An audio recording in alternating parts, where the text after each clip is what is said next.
Good afternoon, everybody. Hope you've had a great day talking about all aspects of production. Got a few people here, small audience. We'll try and crack on through. I know everyone's keen to get out into the sunshine, out of the dark. But yeah, just run through a little bit of things about LED systems, and particularly we're going to talk about the future, what developments are coming. So we've been talking a lot about virtual production today, all the different aspects of it. We are really going to be focusing on the in-camera VFX part and the in-camera VFX part using LED. So to start off with, who am I? What is Brompton? So you can kind of think of Brompton as, if you like, the brains behind the LED screen. So we've actually got a really nice Brompton-driven LED screen here. And what the Brompton system's doing is really taking that video signal from whatever your upstream video system is and getting it onto the screen. But it's getting it onto the screen while giving the best possible quality. Our background is really in live events. That's where we started. But since day one for Brompton, live events have involved cameras. So our system's been camera aware from the start. And that meant when people started looking at using LED screens for virtual production, that Brompton was the obvious place to go, and we've had a very, very strong history doing that. So at Brompton, we've actually been doing virtual production from the beginning. We started with those earliest shows. We've been doing it since 2019, and we're still going strong. We've got volumes that are still being used for production today. So we've got this lovely quote from one of our users, Peter Canning, who basically said, having used Brompton on the highest level TV shows, that the LED processing systems basically just work. That's the bit they don't have any problems with. Their problems are solved. Right, Brompton's done. Right, let's all go home. Well, maybe not quite. But what are the new innovations that are going to lead to the next steps forward in camera visual effects? And I want to focus today on three areas, really. How do we improve quality? How can we make things more efficient? And how can we get better workflows? And there are three things I'm going to talk about today. The first is new panel designs. So how are the panels themselves actually evolving? What two new technologies are coming along? Both in the panels themselves, the drive systems, etc. The second is video as lighting. So improving the quality of the lighting that we're getting from these screens. And the third is next generation control protocols. There's a lot of development in this area which is going to improve a whole load of workflows. So new panel designs. Well, what do we need for new panel designs? For a next-gen panel, we need a next-gen receiver card. And this is the Brompton G1 receiver card launched earlier in the year. This is an incredibly powerful receiver card. It gives us the future-proof technology platform that we need for the future. So it's about 20 times more powerful than existing receiver cards. It can drive much larger, much finer LED panels, and it can drive them faster at up to 1,000 frames a second, enabling real slow motion shots to be able to be done in volumes for the first time. As part of this, we now run 10 gig fiber straight to the panel. So we have a much, much fatter pipe between the panels. It means more in a chain, less cabling, just simplifies the whole workflow and gives a lot more power. What kind of things could this enable? Well, a single G1 can actually drive an LED panel that's 720p on its own. So it's pretty crazily powerful. These higher res panels are really going to enable quicker setup times, simpler systems, physically smaller studios. So in an LED system at the moment, you need to have enough distance so you don't get moire from the camera sensor interacting with the LED pixels. So these G1-based panels are really going to change what LED volumes look like. They can get a lot smaller, the density can get a lot higher. Probably the most game-changing thing that's coming out that's going to really see potential renewed investment in LED volumes is video as lighting. So in a virtual production volume, the display forms basically has three purposes. It's a background, enabling us to get a shot in one go with our background fully there, not having to be comped in post.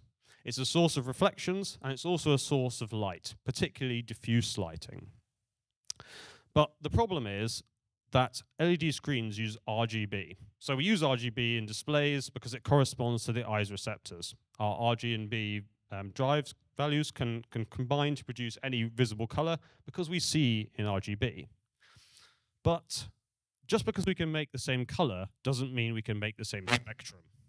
So these two spectra might produce pretty much the exact same color when direct viewed, but they obviously have a completely different quality. The RGB spectra is very spiky and discontinuous, whereas a real daylight spectra, even though it might be the same color, is much smoother. And that manifests itself as very poor color rendering, the ability of a light source to reproduce colors faithfully.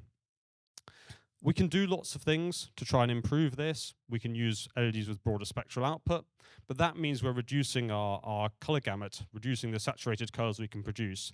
So that means that in scenes that want very saturated colors, our display won't be able to produce them. So if we've got a very saturated color in our virtual scene. So at Brompton, we developed a technology called True Light for this, which is all about adding extra emitters to our LED panels. I'm just going to play a short clip about that, and then I will go into some more detail.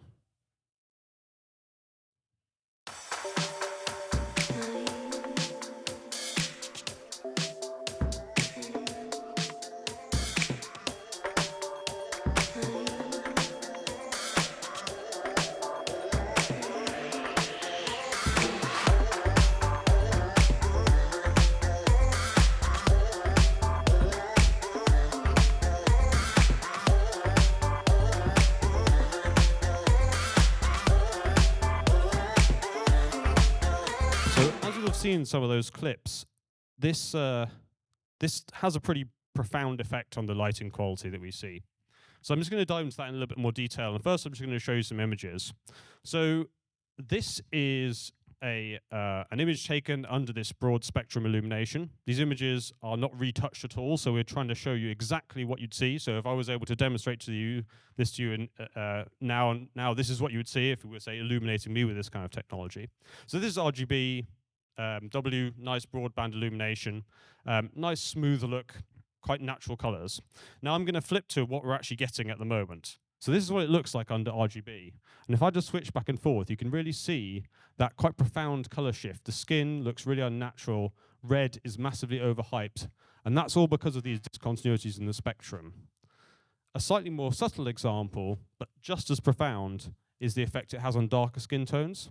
So again, if I flip back and forth between this narrow band light, so this is what all your LED volumes look like at the moment. This is what you're fighting against in terms of this poor color rendering quality. And this is what they could look like. So this is a really, really important difference that we really need to work on.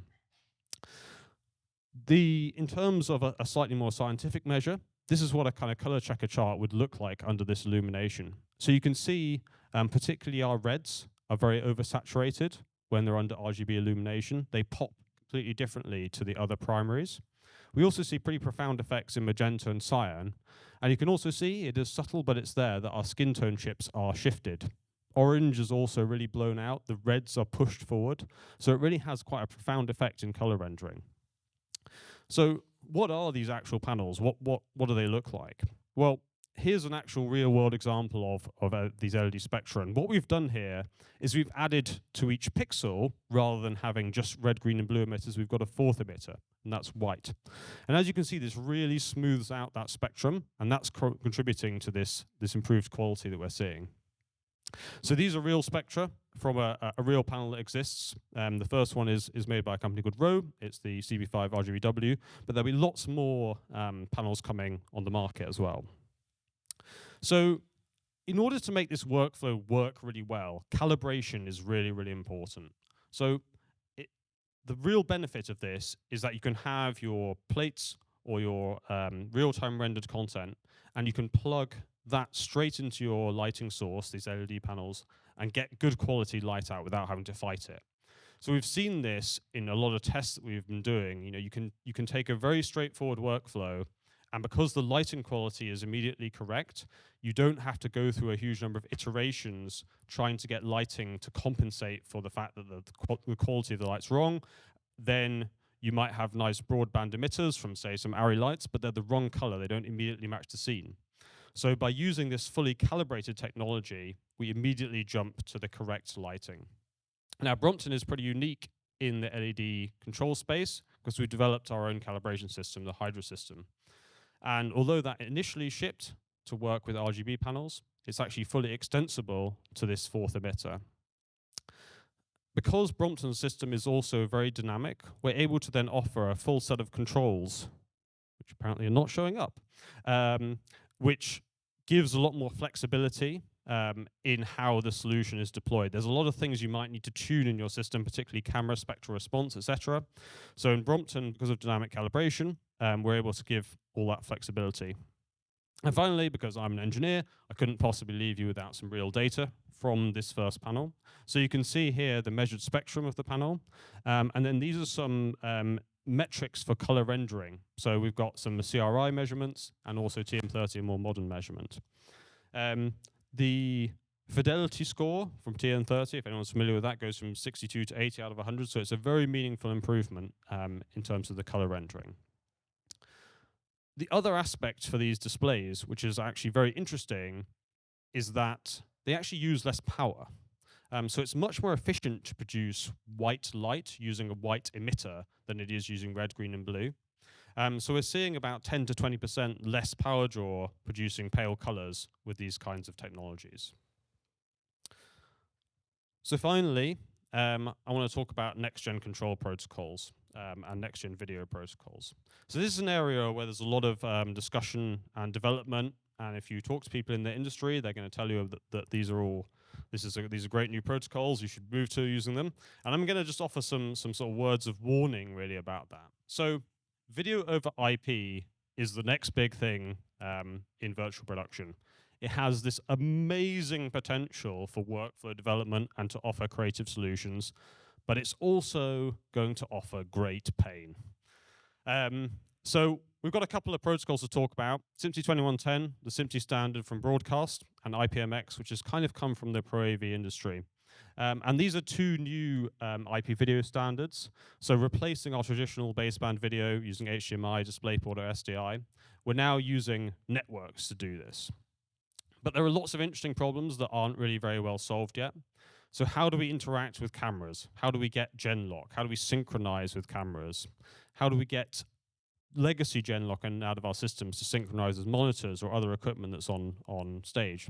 And how does Genlock phase work? It's a really important tool to tune the phase of your camera and your LED screen together to get the correct results in virtual production. And there are a lot of common misconceptions about these technologies. Number one being that it's going to solve all my problems.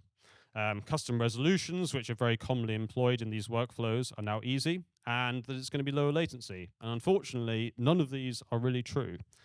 They can be true in some specific circumstances, but in general, they're not. But having said that, and having been a little bit negative, the potential for workflows using IP video is absolutely incredible. So by using a composable network, we can route things much more flexibly. Instead of having to have big, very expensive production switches, we can route things over a network. We have incredible flexibility and power. It can be much more cost effective. The hardware is more generic and commoditized. So certainly in the long run, I think we'll see these video systems being very, very cost effective. And it gives us the ability to very easily send metadata around our system. Amazing things like sharing camera frustra, viewing angle metadata, all sorts of things in these virtual production systems can be moved around. And we also have a centralized concept of time. So when we're generating this metadata, we can pass it around really time-stamped. And you can even think of really quite incredible workflows using like traditional key and fill, where we could pick the correct color bit depths and color formats for our signals that are actually appropriate to them, rather than passing around a key channel, which is essentially black and white, over a full RGB pipeline. We can just send a black and white image around. So that was a very brief run through of what we think the future holds at Brompton, the next generation workflows. I've kept it short because I know people are eager to go and have a drink and mingle. That's all from me. Very happy to answer any questions. Thanks for listening.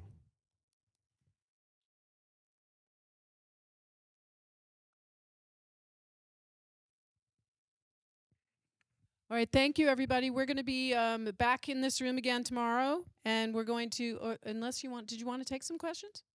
Do you guys have questions? Anyone have questions? Yeah? Okay, yeah. Sorry. So since you're connecting with 10 gig Ethernet, what sort of display cards are coming out of the computers that are generating the images? What was the question about 10 gig Ethernet? Okay, so the cards that the new encoders that you have, they're Ethernet based. Yep. As opposed to DisplayPort or HDMI. So what kind of cards in the machines are you guys recommending then? Right. So yeah, great question. So there's that's one of the areas where there's massive development, right? So we've got a lot of traditional GPUs that have got their standard baseband video outputs, and we're moving away from that. So on the virtual production side, NVIDIA kind of is the standard. So NVIDIA acquired a networking company called Mellanox a while ago. And what they've done, which is actually really, really cool, is they've married together Mellanox's high-speed networking cards with their GPUs. So they have an API that would allow you to have a GPU and these networking cards in the machine sitting together, and it will pull the data straight off the GPU and squirt it out over the network card. So that's sort of what we're seeing in virtual production. On the other side, there are now playout cards. We've got people like Blackmagic developing cards that will allow similar to your traditional decklink card to play out over 2110. And there's also a lot of converters on the market. So I think we will see, to start with, a lot of people outputting traditional baseband video and then converting it into these systems.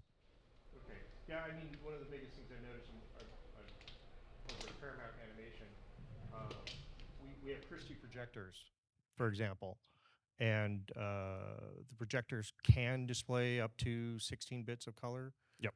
But we don't have a way to get it there, because I'm looking like at Nuke or Final Images, and they're 16-bit half float. But DisplayPort is 10-bit. So you're immediately chopping off all of this extra data that would look great, and I assume that's a big issue for virtual production screens as well, since if you can't transport the image information, you're not going to get your complete bit depth. Exactly, and by using these IP techniques rather than having, baseband video tends to be quite inflexible in terms of, the pixel formats that are supported or color bit depth or whatever. So that's certainly an advantage of moving to these IP workflows, that the protocols are then much more flexible. They're able to be developed, and you could, for instance, have a 16-bit signal.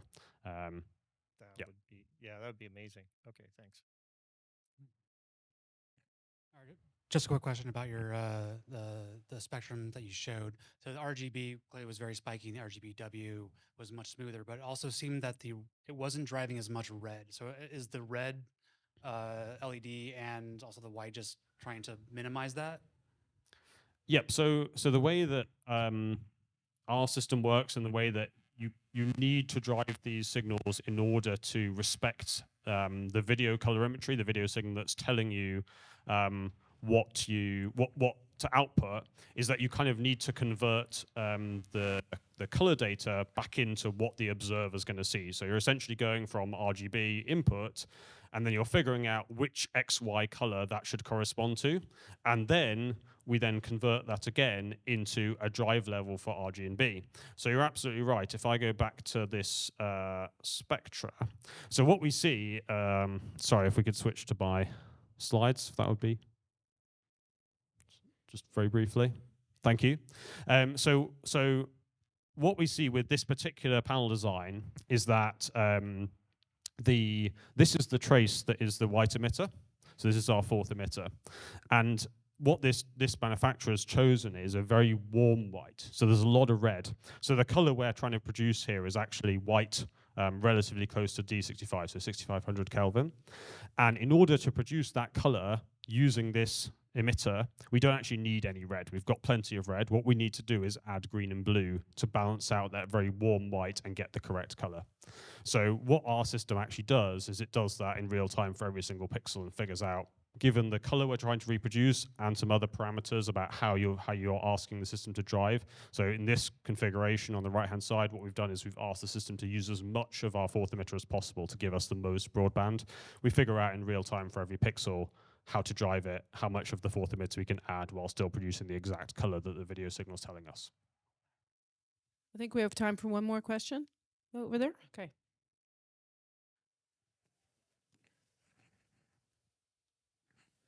Part of your presentation, you talked about misconception being lower latency with 2110. Yep. And can you say a little bit more about that in a scenario where you had fiber coming out of a GPU going to a processor and fiber from the processor to the panel?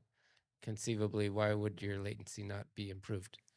So I think this is there are definitely situations where you could see improved latency. So with video signals, latency is really about how long does it take to send a frame from A to B, and a lot of systems will end up needing to buffer that entire frame, so they can't send it on until they've received the whole thing. But in terms of, say, actually sending some data from A to B, what defines latency is how quickly you can do it, right, the bandwidth. So let's say I've got a 4K video signal, it's 12 gigabits a second, and I have HDMI 2.0, which is 12 gigabits a second. It's going to take me 1 second to send my video signal, right? If I have a fatter pipe, so let's say I've got 100 gig Ethernet, I can now send my data in 1/10 of the time. So I can either choose to send the same amount of data quicker, or I can choose to send 10 times as much data and it takes the same amount of time. So it's kind of basically about how the systems are configured. If you move to video standards that support more bandwidth, you can use them to send the data off for the previous generation quicker. But if you want to use their whole bandwidth, it still takes that much time to send the data from A to B. So that's the reason why I think there's sort of this conception that it will be lower latency. Now, if you can skip some of those copying steps, then that's going to help you to improve your latency a lot. But all the systems that are on the market at the moment don't do any of that. They'll tell you, they'll give you a load of marketing buzzwords saying, oh yeah, it's lower latency, but it's not, because it still takes the same amount of time to send the data from A to B. Well, thank you so much, Adrian. You're going to be around tomorrow as well? I'm afraid we are not around tomorrow, but I'm sure you'll have a great day. All right, well, then definitely come up and talk to Adrian now, and don't be latent to the mixer. We have sorry, I couldn't help myself. 5:30 to 8:30 today, and then tomorrow we have a great rap party as well with the Spasmatics. So definitely come back tomorrow for more great content in Stage 1, which has the best host, and also great content in the main stage as well. Thanks, everybody. Have a great night. Thanks, Adrian.